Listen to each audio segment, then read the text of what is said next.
Hi, it's Majo John Madden from my little hotel room at Playa Azul. It's a little beach resort in Mexico, just outside of the modestly big city. I think it's 100,000 in the city and 300,000 in the metropolitan area. Tuxpan, beautiful city, beautiful riverfront walk that goes for miles, and really nice people. I'd call this a people's resort. This is not a place where affluent people come, but regular Mexicans come to the beach. And we've had a pretty good time here for 36 hours. There's the big shelter that goes with the resort, and they played music and danced out there last night, and the beach is down there. I'm in the process of firing Facebook again. I had dumped Facebook a year ago for lots of good reasons, and then went back to it a few weeks ago, primarily because my Mexican phone company makes it hard for me to keep data, hard for me to keep accessing my apps, especially TikTok and YouTube that I mostly use for videos. But I'm getting off of Facebook again. And in the process, I've been this morning assembling what I call Majo's Greatest Hits. Here's the stuff I put on Facebook in the last few weeks that I think is really good stuff that you might want to pay attention to, even though I mostly know you won't, because people on Facebook don't want to deal with serious stuff. At least most of my friends use Facebook as a distraction from life and don't bother to open videos. It's a short attention span medium.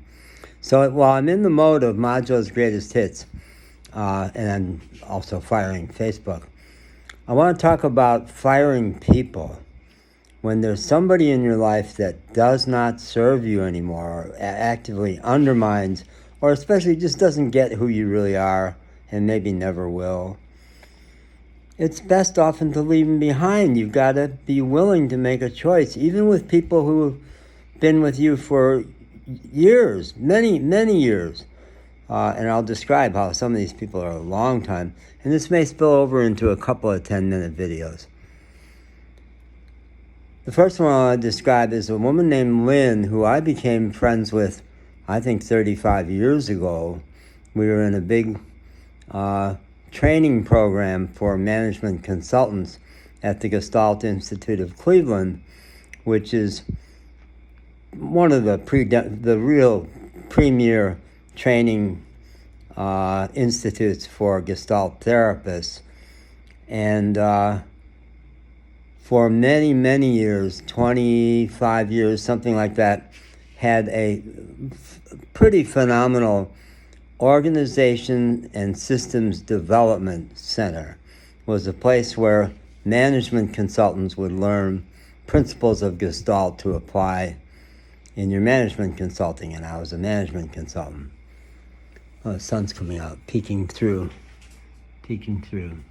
But my iPhone doesn't necessarily do a good job with looking through windows. I met Lynn on my very first day there on the sidewalk outside of the very first session, and we became friends and became very good friends. It was a 54-day training over 18 months. And people would come in from around the country for it. We got so close that she started to describe me as her Gestalt husband. She was not happily married, but committedly married. And we never were sexual or romantic, although I thought about it at one point. And we stayed close for a long time. And she was a person I would look to for sage advice about things. But over a period of time, we got more separate, and we had a big battle over how to have conversations. She really was stuck in the mold of conversation is, I have my turn, and you wait politely till I'm done, and then you take a turn. That's not the way I do conversations anymore. I go back more from a black model of let's all be in the pool together. Let's be interacting with each other. She wouldn't tolerate that at all, at all. So she went away for a long time because she was mad about me interrupting her. But the real deal breaker was she came back and was a pretty good ally during the period when my dog Pancho was dying in New Orleans in March of 22. Really pretty good. But after I sent out an email to like the kitchen cabinet of people who are most closely supporting me on that, she wrote back and she said, "That's the third time in the last few months you've referred to reckless driving. And you know, I was injured by a reckless driver. And please take me off your list because I don't want to hear you talking about your reckless driving." And I replied and said, "You probably didn't hear me talk about reckless driving, Lynn, because I'm really quite a wonderful driver, I'm pretty sure. Well, I do drive fast sometimes. I love driving fast. And I do take risks while I'm driving. But, you know, slow drivers are a terrible road hazard.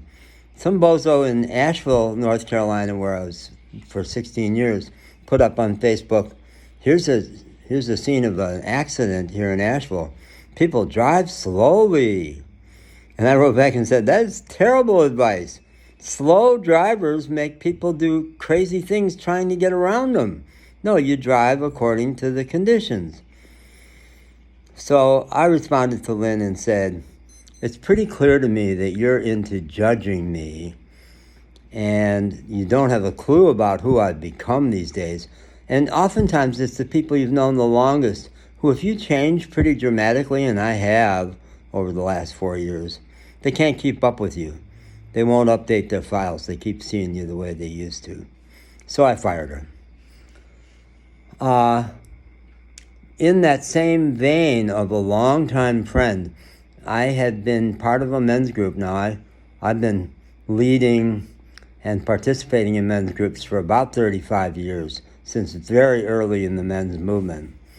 And I had convened a bunch of 4 guys in Chicago about 25 years ago now, who I don't know if they still meet anymore. I dropped out a long time ago because the same thing about conversational model.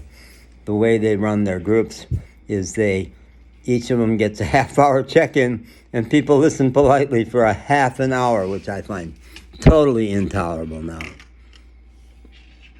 But one of the guys there had at one point he had been really supportive of my travels and even had chipped in $5,000 so I could get a vehicle in which I could lay down, because my first vehicle was a little mini SUV. I'm petting my dog Bear, who's looking for attention here. Mini SUV. And so I got a much better camper van. But he dropped out for about a year. I knew that he couldn't give me financial support anymore, so I hadn't been asking for that. But I would periodically ask for emotional support, and he wouldn't reply. And finally he did, and he said, "I know I've not been here for you for the last year. I just have been uncomfortable." He said it as if it's just a matter-of-fact thing. "I've been uncomfortable with your irresponsible cowboy lifestyle, this traveling all the time, giving up a house and traveling the world like you're doing."